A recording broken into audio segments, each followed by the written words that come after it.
기후위기가 전 세계인의 공동의 문제로 대두된 가운데 유독 기후위기에 취약한 계층이 있습니다. 기후위기 취약계층에 대한 명확한 지정과 함께 국가 차원의 보호대책이 절실하다는 지적입니다. 탄소 중립을 실현하기 위해 정부와 학계, 시민단체 등이 머리를 맞대고 있습니다. 이런 가운데 서울시와 자치구가 탄소 중립 원팀을 구성해 눈길을 끌고 있습니다.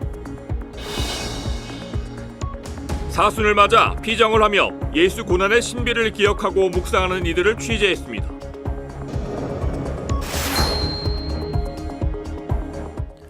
시청자 여러분 안녕하십니까? 3월 8일 수요일 CPBC 뉴스입니다. 기후위기는 우리 모두의 위기입니다. 그런데 유독 기후위기에 취약한 계층이 있습니다. 전문가들은 기후위기 취약계층이 누구인지 명확하지 않고 국가의 보호대책도 미흡하다고 지적하고 있는데요. 유엔 인권이사회가 우리나라의 기후위기 취약계층에 대한 권리보호를 권고했습니다. 김현정 기자입니다. 우리나라는 지난 1월 제4차 유엔 인권이사회의 인권 상황 정기 검토를 받았습니다. 사형제 폐지를 비롯해 총 263개의 인권 개선 과제를 권고받았는데 그중 기후위기 취약계층의 권리보호 방안 마련도 있었습니다. 부탄과 말레이시아에서 이 같은 권고를 한 것인데요. 이 정기 검토에서는 각 회원국들이 생각하기에 가장 절실하고 필요한 사항을 권고하기 마련입니다. 다시 말하면 말레이시아와 부탄 같은 국가들이 생각할 때 기후위기는 지금 당장 인권을 위협하는 요인이라는 겁니다. 기후위기 피해는요, 기후위기 발생의 책임이 거의 없는 그런 국가나 당사자가 더욱더 위험에 노출하게 되는 기후 불평등 문제를 초래하거든요. 저희가 산업 공정을 세대게 받은 선진국으로서 온실가스 배출 책임 의식을 갖는 건 중요한 문제라고 생각하고 또 그런 측면에서 기후 정의 행동을 또 취해야 한다고 생각하는 거거든요.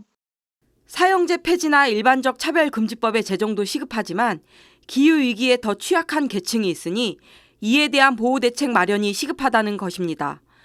그래서 인권위도 정부의 기후위기 취약계층 보호방안 마련을 촉구한 바 있습니다. 기후위기 상황을 인권의 관점에서 접근하면은 자유권, 사회권, 연대권 이런 것들과 다 직결되어 있고 또 기후위기로 침해되는 개별적 기본권에는 생명권, 노동권, 주거권, 사실상 인간의 모든 권리가 해당되거든요. 그런데 그동안 우리나라의 기후위기 대응 정책과 법안은 주로 온실가스 감축에 초점이 맞춰져 있습니다. 탄소중립위원회를 만들어서 탄소 중립을 만들고 또 기후위기 대응 계획 수립 의무도 만들고 여러 가지 조치들이 다 탄소 중립 즉 탄소 온실가스 저감의 측면을 맞추고 있는데 기후위기 적응에 초점을 맞춘 법안과 대응은 거의 없는 상황. 기후위기 취약계층에 대한 정의뿐 아니라 취약계층 실태 파악에 따른 대책 수립도 사실상 전무합니다. 어디에 누가 있는지를 일단 파악하는 게 우선이다. 그리고 그런 사람들한테 맞춤형으로 대책을 수립을 하고 그게 국가적, 지자체별, 각 지역별, 개인별 이 하이라키를 쭉 각 주체가 할 수 있는 그런 대책들을 쭉 수립을 하고 체계적으로 평가하고 추진해 나가는 것이 필요하겠다. 그래서 전문가들은 기후위기 취약계층에 대한 현실적 보호 방안 마련을 위해 기후위기 적응법을 제정할 필요가 있다고 주장합니다. 또한 체계적인 대책 수립이 필요하다는 지적입니다. 온실가스 감축뿐만 아니라 기후위기 적응도 해야 되니 대폭 늘리는 게 좋겠다. 현재 탄소중립 기본법을 늘리는 것도 한 방법이긴 하지만 별도의 법이 만들어지는 게 좋겠다 해서 제가 보고서에 쓴 게 기후위기 적응법이라고. CPBC 김현정입니다.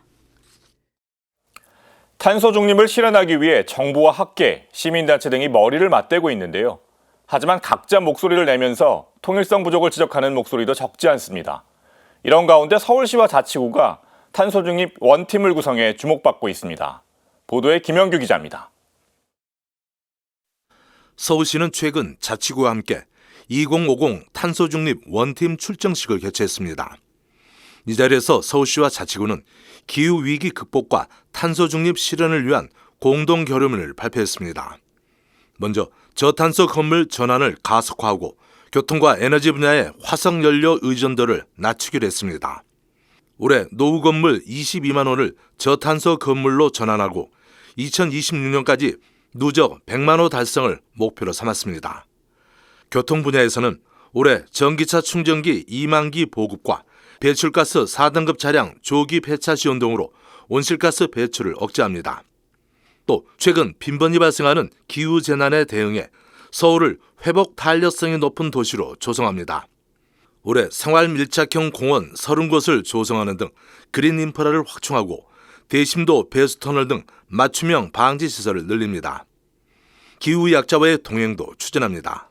에너지 취약계층 20만 가구에 에너지 비용을 지원하고 저가 노후주택 500가구에 에너지 성능 개선 공사에 최대 500만 원을 지원합니다.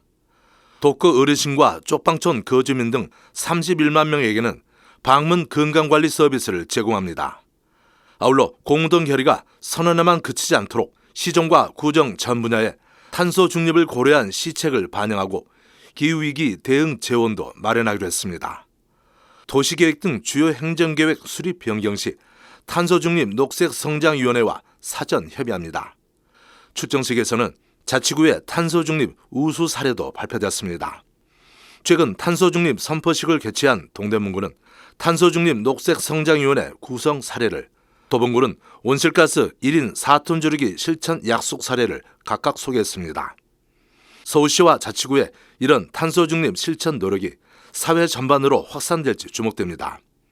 한국천주교회는 일찍부터 탄소중립 실현에 나섰습니다. 서울대교구는 지난 2021년 산림청과 평화와 탄소중립 추구를 위한 업무 협약을 체결했습니다. 수원교구는 같은 해 전국 교구 가운데 처음으로 2040년 탄소중립 실현을 선언했습니다. 이어 재생에너지 생산과 건축물 에너지 효율화 등을 위한 공동의 집 에너지 협동조합도 창립했습니다. 춘천교구도 2040년까지 탄소중립 실현을 목표로 삼았습니다. 한국평단협은 올 한 해 기후위기 극복을 위한 천주교 탄소중립 실천을 중점 추진하기로 했습니다. 이를 위해 생태영송과 탄소중립 아카데미 등을 개최합니다. CPBC 김영규입니다. 예수님의 부활을 합당하게 준비하는 사순식입니다. 일상에서 벗어나 피정을 하며 예수 고난의 신비를 기억하고 묵상하는 이들을 취재했습니다. 윤재선 기자입니다. 평일임에도 하루 피정을 하기 위해 명상의 집을 찾은 이들. 피정 지도 신부가 직접 나와 일일이 반갑게 맞이합니다. 서로 모르는 사이지만 함께 성가를 부르며 마음의 끈을 잇습니다.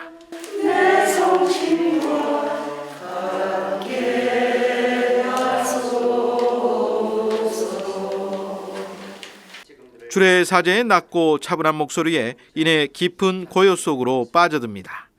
마음을 열고 성령을 초원하며 성령의 손길에 자신을 온전히 내어 맡깁니다. 관상의 상태에서 하는 현존 속에 그대로 머물도록 합니다.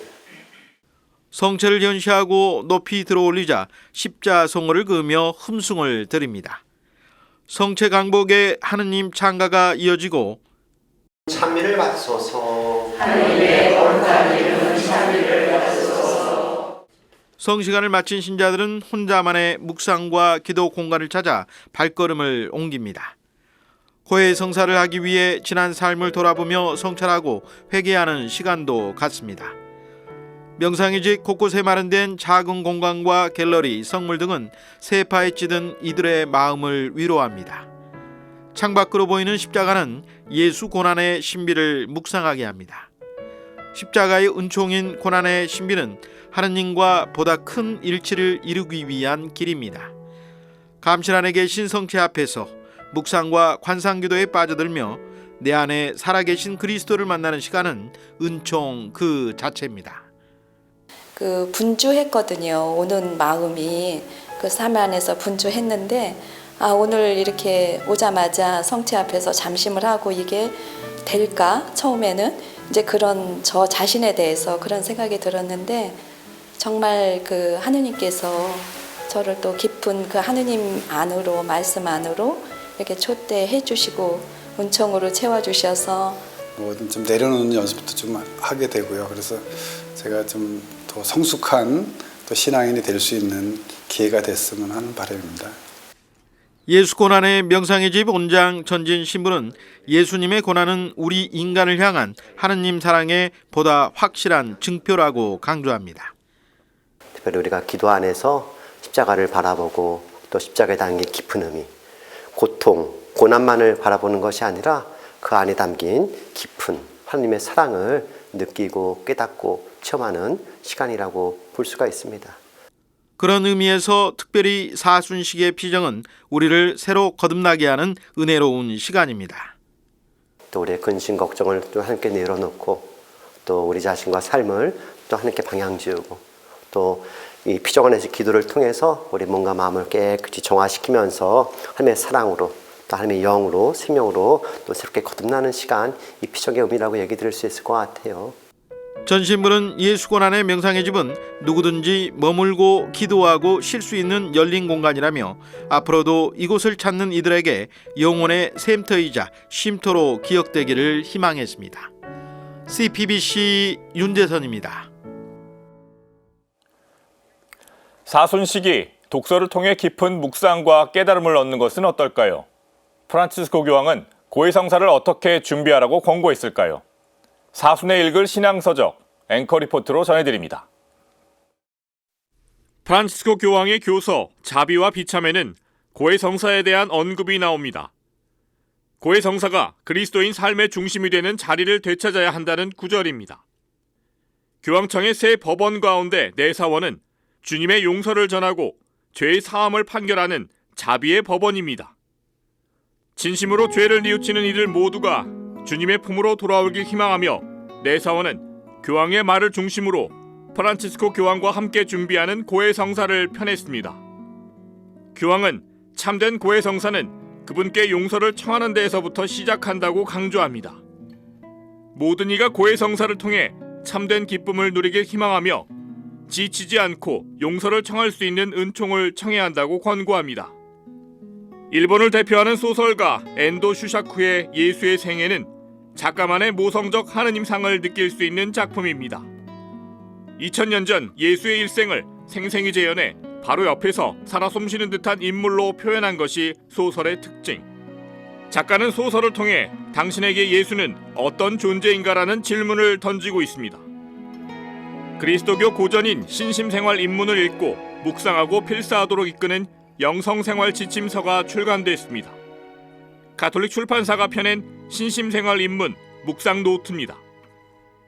평신도를 위한 영성생활 지침서인 신심생활 입문에 따라 살레시오 성인의 가르침을 마음에 새기며 일상 안에서 하느님의 뜻을 찾도록 구성됐습니다. 불현듯 찾아오는 우울증이 걱정된다면 캐서린 수녀의 우울증에서 살아남기를 권합니다. 2012년 초판 발행 후 세 번째 개정판을 낼 만큼 큰 호응을 받은 이 책은 13개 언어로 번역된 세계 베스트셀러입니다. 뇌전증으로 인한 우울증을 앓은 캐서린 수녀는 자신의 경험을 통해 우울증 진단과 기본적인 대처 방안, 다양한 영성적 접근과 훈련을 제시하고 있습니다. 실제 사례를 통한 우울에 대한 임상적 이해와 더불어 영적 회복 과정을 담아냈습니다. CPBC 이심입니다. 오늘은 유엔이 정한 세계 여성의 날입니다. 프란치스코 교황은 지난 2019년 세계 여성의 날에 평화는 어머니의 모나함에서 생겨나고 그 오나함에서 다시 생기를 얻는다고 말했습니다. 평화의 꿈은 우리가 여성들을 바라볼 때 현실이 된다는 의미입니다. 프란치스코 교황의 이 발언 마음에 새기면서 오늘 뉴스 마치겠습니다. 시청해주신 여러분 고맙습니다.